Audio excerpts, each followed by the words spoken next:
Selamat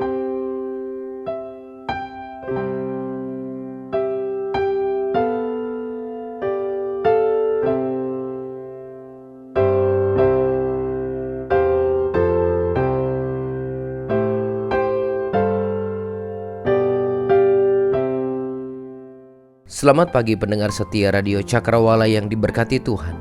Salam jumpa dalam kasih dan anugerah Allah bagi setiap kita yang percaya dan bersandar penuh kepadanya. Sahabat Cakrawala, sesaat lagi kita akan bersama-sama mendengarkan renungan roti hidup yang akan disampaikan oleh Letnan Daniel Iman Satria Lawua, Opsir Korps Bavo Matolowo, Divisi Sumatera Utara. Selamat mendengarkan, Tuhan Yesus memberkati.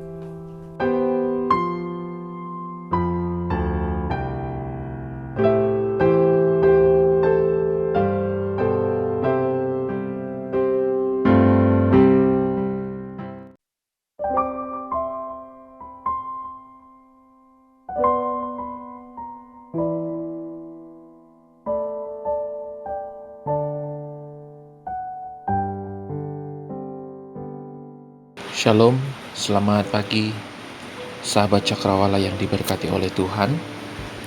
Kita bersyukur kepada Tuhan hari yang baru Tuhan berikan untuk kita boleh menjalani.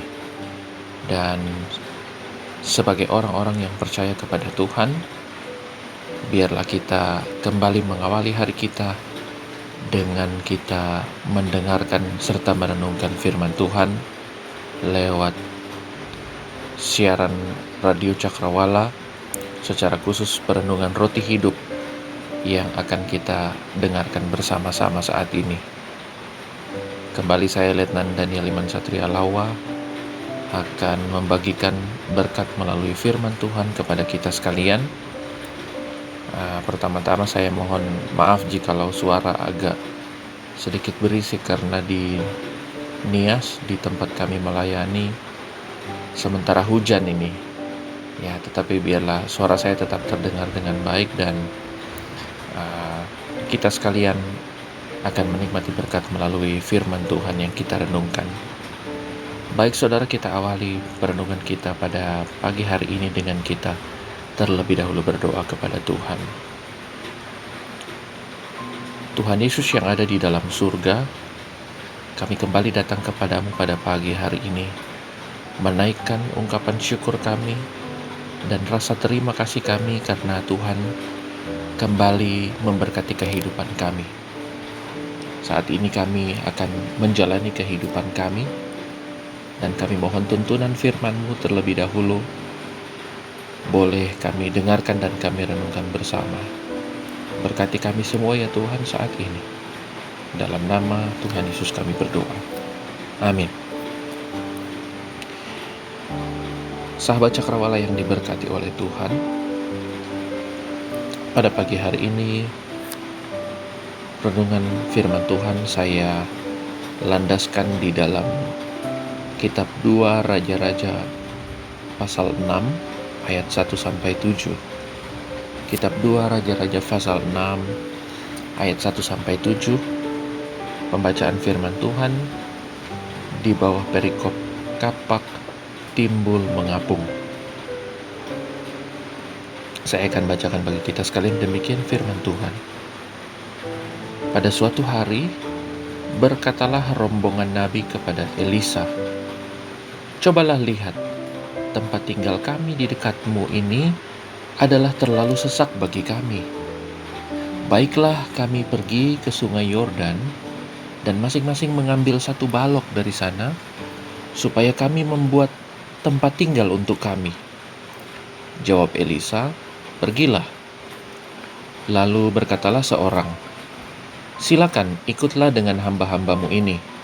Jawabnya, "Baik, aku akan ikut." Maka ikutlah ia dengan mereka. Setelah mereka sampai di sungai Yordan, mereka pun menebang pohon-pohon. Dan terjadilah ketika seorang sedang menumbangkan sebatang pohon, jatuhlah mata kapaknya ke dalam air. Lalu berteriak-teriaklah ia, "Wahai tuanku, itu barang pinjaman." Tetapi berkatalah abdi Allah, kemana jatuhnya? Lalu orang itu menunjukkan tempat itu kepadanya. Kemudian Elisa memotong sepotong kayu, lalu dilemparkannya ke sana. Maka timbullah mata kapak itu dibuatnya. Lalu katanya, ambillah. Orang itu mengulurkan tangannya dan mengambilnya. Sahabat Cakrawala yang diberkati oleh Tuhan, dalam kehidupan kita sebagai umat-umat Kristen, maka Tuhan menantikan kita untuk senantiasa melibatkan Tuhan di dalam segala aspek kehidupan kita. Tuhan rindu kita menyadari betapa pentingnya keterlibatan Tuhan dalam kehidupan kita. Bukan hanya ketika kita sedang melakukan sesuatu yang sifatnya rohani, seperti pelayanan kita bagi kita yang melakukan pelayanan, atau dalam kehidupan peribadatan kita saat kita ada di dalam gereja Tuhan. Tetapi bahkan saudara, dalam aspek-aspek kehidupan kita yang lain yang sama sekali tidak ada kaitannya dengan kerohanian, seperti pekerjaan kita sehari-hari, maka Tuhan ingin kita tetap melibatkan Tuhan dalam kehidupan kita. Saudara sekalian, sahabat Cakrawala yang diberkati oleh Tuhan, dalam pembacaan kita hari ini, maka ada nabi-nabi, ya, dikatakan di dalam firman Tuhan, rombongan nabi, ya, nabi-nabi yang mengikuti Elisa. Nah, saudara sekalian, sebenarnya nabi-nabi ini adalah orang-orang yang mengikuti Nabi Elia, yang adalah pendahulu dari Nabi Elisa. Sebelum Nabi Elia naik ke sorga, maka saat ia sedang berjalan dengan Elisa, maka firman Tuhan mencatat bahwa Elia memukul air sungai Yordan dengan jubahnya, sehingga air sungai Yordan terbelah dan mereka dapat berjalan menyeberangi sungai itu. Dan ketika Nabi Elia naik ke sorga dengan kereta api dan kuda api, maka Nabi Elisa memegang jubah Nabi Elia sehingga tertinggal di tangannya. Nah, saudara sekalian, ketika Nabi Elisa hendak pulang, maka ia memukulkan jubah Elia yang sempat dipegangnya tadi. Dia memukulkan jubah Elia itu ke air sungai Yordan, seperti yang tadi dilakukan oleh Nabi Elia. Dan benar saudara, kembali air sungai itu terbelah, sehingga Elisa dapat menyeberang dan kembali. Nah, saudara sekalian, ketika para nabi melihat hal itu, maka yakinlah mereka bahwa kuasa yang ada pada Elia telah berpindah pada Nabi Elisa. Dan sejak saat itu para nabi ini, rombongan nabi ini terus mengikuti Elisa kemanapun Elisa pergi.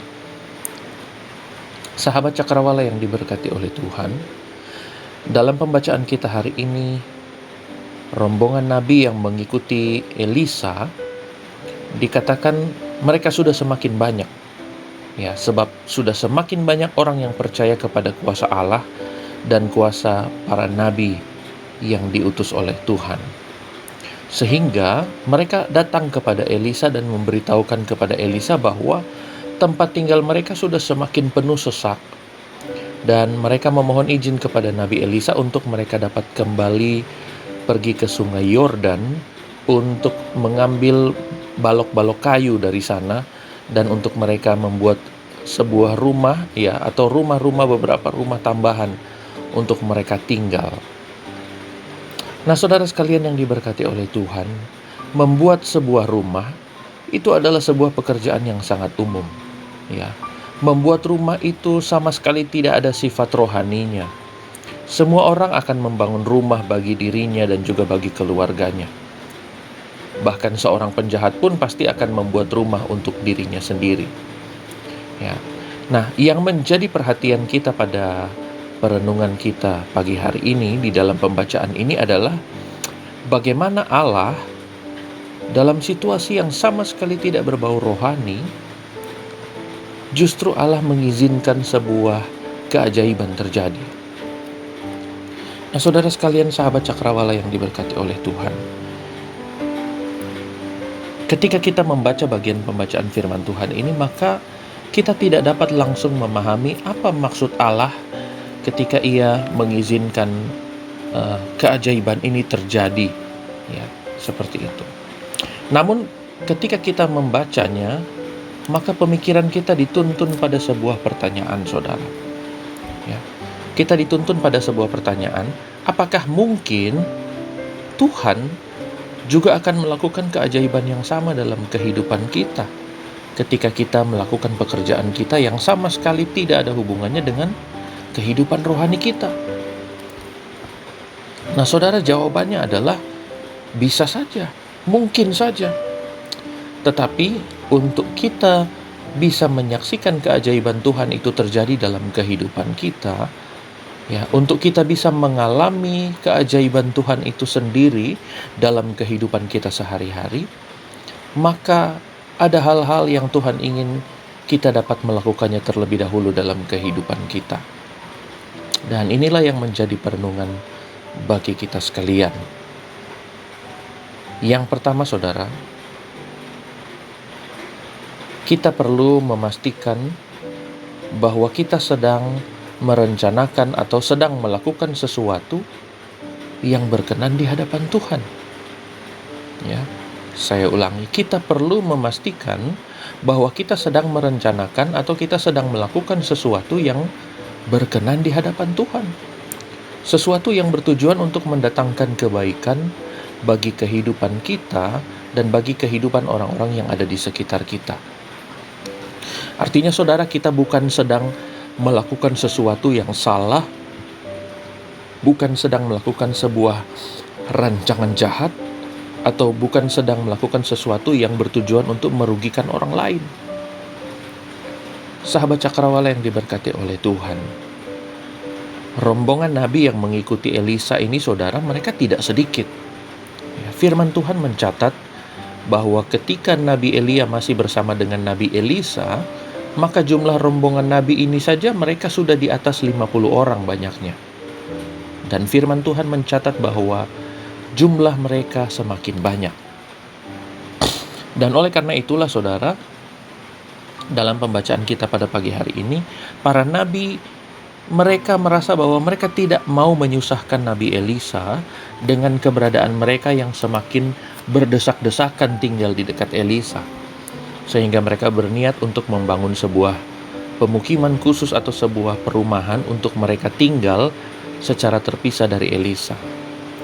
Nah, saudara, ini adalah sebuah keinginan yang baik, sebuah keinginan yang bertujuan untuk membawa kebaikan, baik bagi mereka maupun bagi Elisa, bagi orang-orang yang ada di sekitar para rombongan nabi ini. Dan ini adalah sebuah keinginan yang saya percaya berkenan di mata Tuhan, sehingga ketika mereka hendak bekerja untuk mengusahakan pembangunan rumah ini, bahkan ketika mereka sudah memotong-motong kayu untuk mereka membawanya dari sungai Yordan, maka Tuhan bukan saja berkenan atas pekerjaan mereka, tetapi Tuhan juga berkenan untuk menunjukkan keajaibannya melalui pekerjaan yang mereka lakukan pada saat itu. Pekerjaan yang sama sekali tidak ada hubungannya dengan kehidupan rohani mereka. Sahabat Cakrawala yang diberkati oleh Tuhan, hari ini apa yang sedang saudara kerjakan? Apakah saudara rindu untuk melihat Allah turut campur dan melakukan perkara-perkara yang ajaib dalam pekerjaan yang saudara lakukan hari ini? Maka pada poin yang pertama ini, mari kita pastikan bahwa apa yang sedang kita kerjakan hari ini adalah sesuatu yang berkenan di mata Tuhan. Adalah sesuatu yang bertujuan untuk membawa kebaikan dalam kehidupan kita dan juga kehidupan orang-orang yang ada di sekitar kita.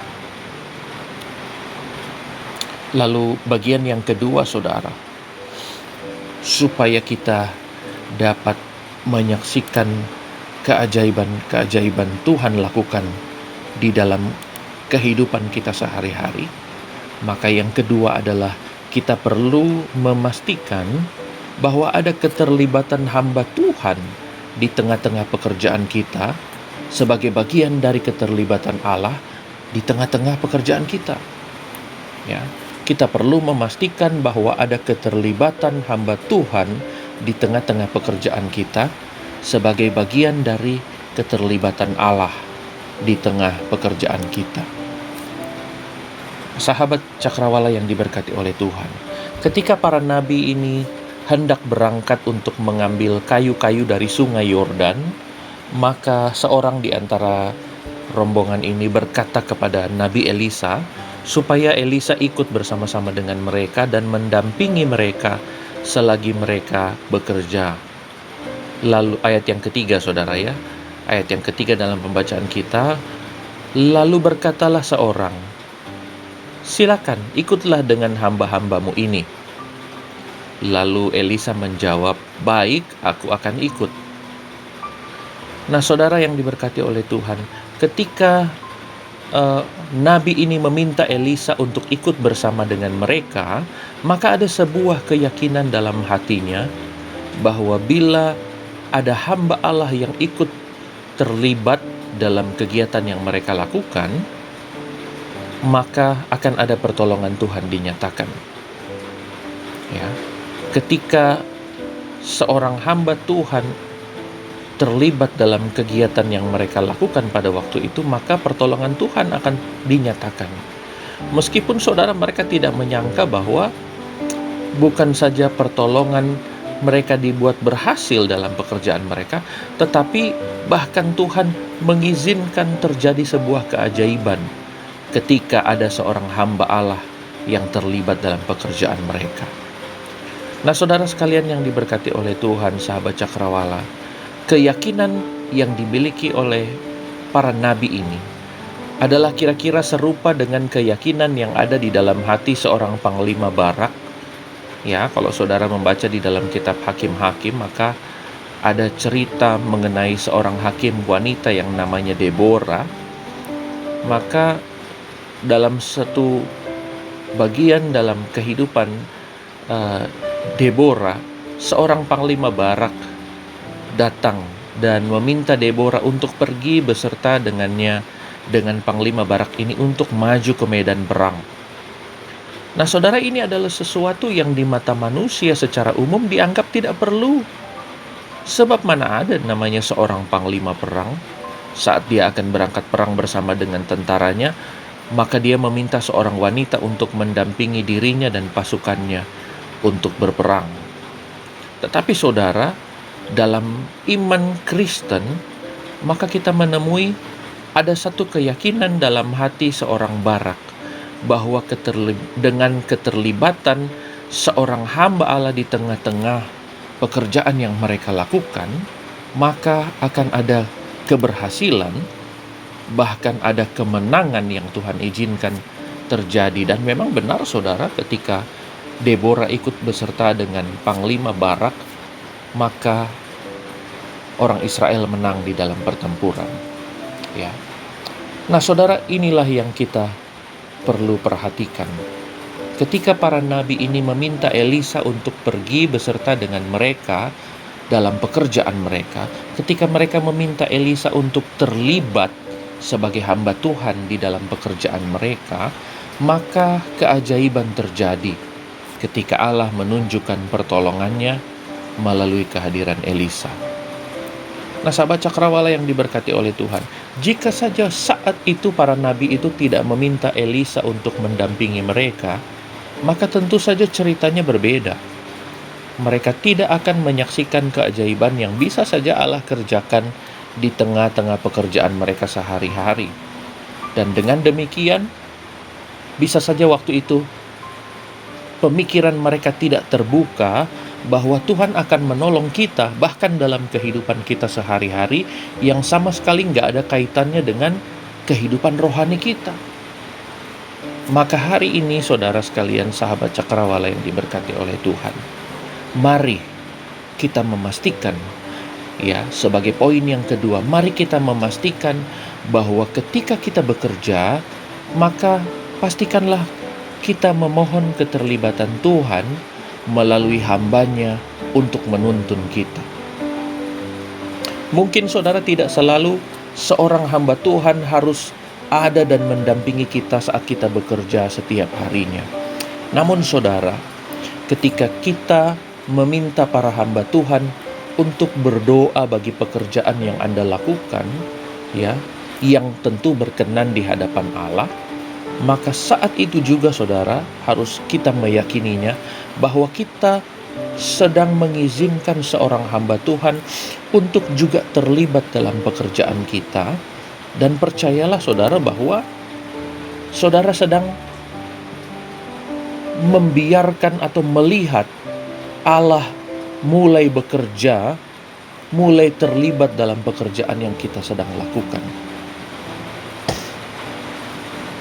Nah saudara sekalian, ketika saudara dan saya, ketika kita melibatkan hamba Tuhan, ada atau terlibat di tengah-tengah pekerjaan yang kita lakukan, meskipun mereka terlibat hanya melalui dukungan doa mereka, maka saudara sesungguhnya kita sedang menunjukkan bagaimana kita menghargai, bagaimana kita mempercayai para hamba Tuhan untuk menjadi perpanjangan tangan Tuhan yang sedang menolong kehidupan kita.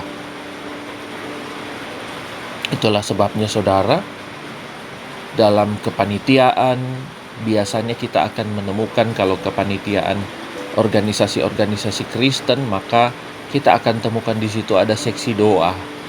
Ya, kadang-kadang kita bilang seksi doa itu tidak terlalu penting, seksi doa itu sepertinya sepele saudara. Maka lewat perenungan kita pada pagi hari ini, saya mau katakan bahwa seksi doa itu bukan melakukan sesuatu yang sepele.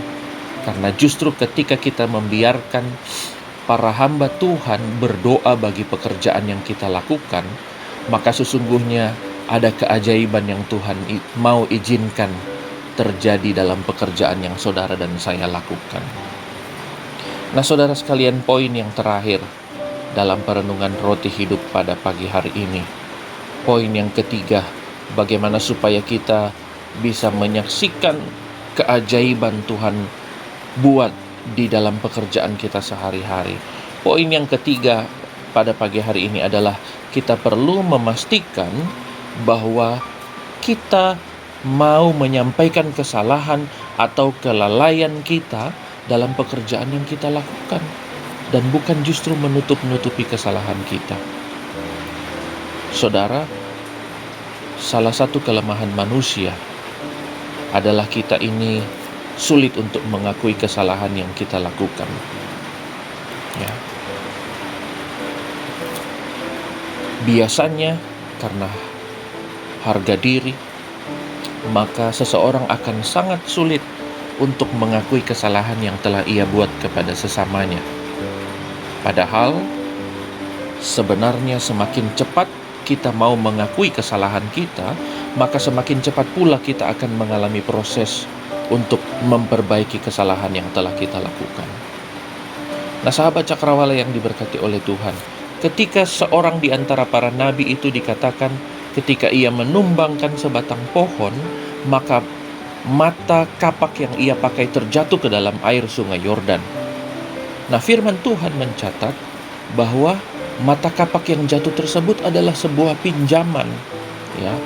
Dan ini mengindikasikan bahwa secara ekonomi para nabi ini mereka bukan rombongan orang kaya yang sanggup membayar sebuah mata kapak untuk menjadi milik sendiri, sehingga mereka harus meminjam mata kapak dari orang lain. Nah saudara, ketika nabi itu menyadari bahwa ia telah melakukan sebuah kesalahan, maka dalam kepanikan ia mengakui kesalahannya kepada Elisa, mengakui kesalahannya kepada hamba Allah. Nah saudara, sekilas ketika saya membaca bagian ini, saya berpikir bahwa sebenarnya untuk apa ia berteriak kepada Elisa? Karena seolah-olah ia hendak merepotkan Nabi Elisa dengan menyuruh Elisa yang mencari mata kapak yang tenggelam itu. Namun saudara, mari kita ingat, kita melihat kembali bahwa sebelumnya mereka pernah melihat Elisa memukul air sungai Yordan dengan jubah Elia di tangannya, maka air sungai yang dalam itu terbelah menjadi dua. Nah saudara, ini berarti sang nabi yang menjatuhkan mata kapak pinjamannya tersebut, mungkin dia juga adalah salah satu di antara para nabi yang menyaksikan bagaimana Elisa membelah air sungai Yordan itu, sehingga akhirnya ia berani berseru kepada Elisa dan mau mengakui bahwa ada kesalahan yang telah ia perbuat. Nah, ketika ia mau menyampaikan kesalahan atau kelalaiannya kepada hamba Tuhan, Nabi Elisa, maka Allah yang melihat kepercayaan dalam hati nabi tersebut memberi kuasanya kepada Elisa, sehingga ketika Elisa membuang sepotong kayu ke tempat mata kapak itu tenggelam, saudara, maka terjadi keajaiban. Mata kapak itu timbul mengapung di atas permukaan air. Nah, sahabat Cakrawala yang diberkati oleh Tuhan, Tuhan mau kita belajar sampai pada bagian ini, bahwa ketika kita sebagai anak-anak Tuhan, ketika kita mau senantiasa mengakui kesalahan kita di hadapan Allah, maka ketika kita menganggap bahwa kesalahan kita tidak bisa diperbaiki, maka Allah bertindak dalam keajaibannya untuk memperbaiki kesalahan-kesalahan yang telah kita perbuat. Dan semuanya itu, saudara, berawal ketika ada kemauan untuk mengakui kesalahan dan kelalaian kita kepada Tuhan melalui hamba-hambanya. Sahabat Cakrawala yang diberkati oleh Tuhan, hari ini apakah ada kesalahan-kesalahan dalam kehidupan kita yang kita merasa sulit untuk mengakuinya di hadapan orang lain?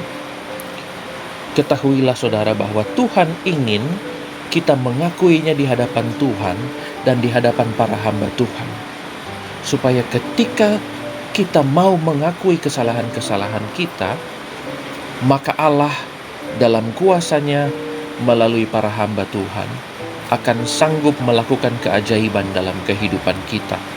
Keajaiban yang tidak selalu berupa peristiwa yang terlihat dengan mata kepala kita secara fisik.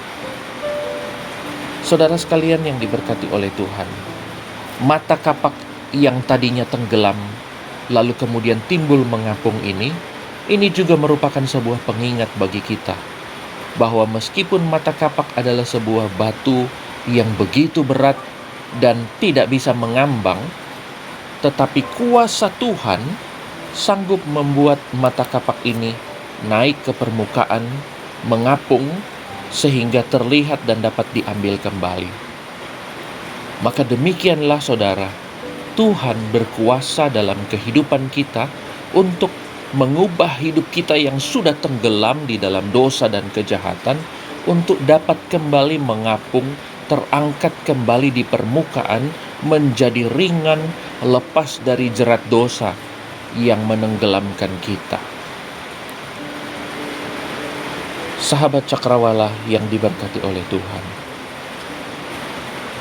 hari ini ketika kita memulai pekerjaan kita, maka marilah kita mengingat Tuhan dapat menunjukkan keajaibannya dalam segala aspek kehidupan saudara dan saya. Tidak terbatas, saudara. Tidak hanya ketika saudara dan saya sedang melakukan pelayanan secara kerohanian, tetapi bahkan dalam kegiatan kita sehari-hari, Allah akan menunjukkan keajaibannya sebagai bentuk bukti nyata penyertaannya dalam kehidupan saudara dan saya.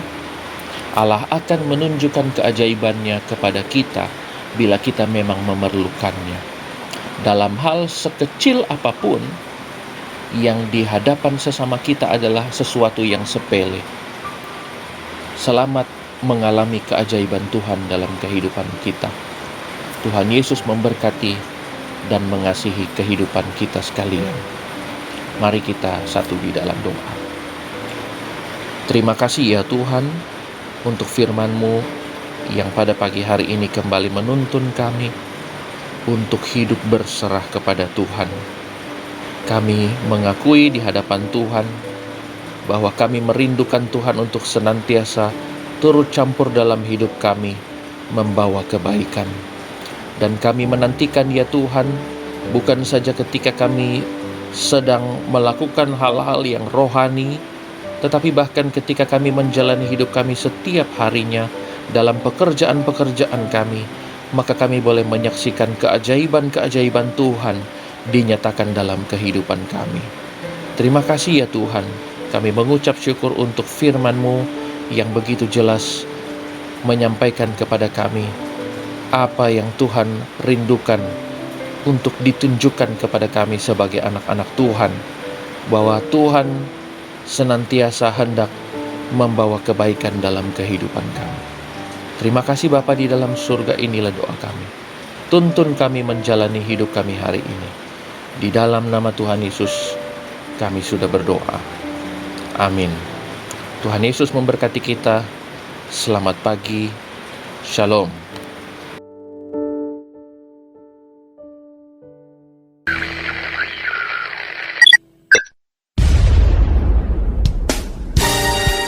Pastikan Anda tetap bersama dengan kami di gelombang 89,2 FM, The New Cakrawala Radio. God bless us.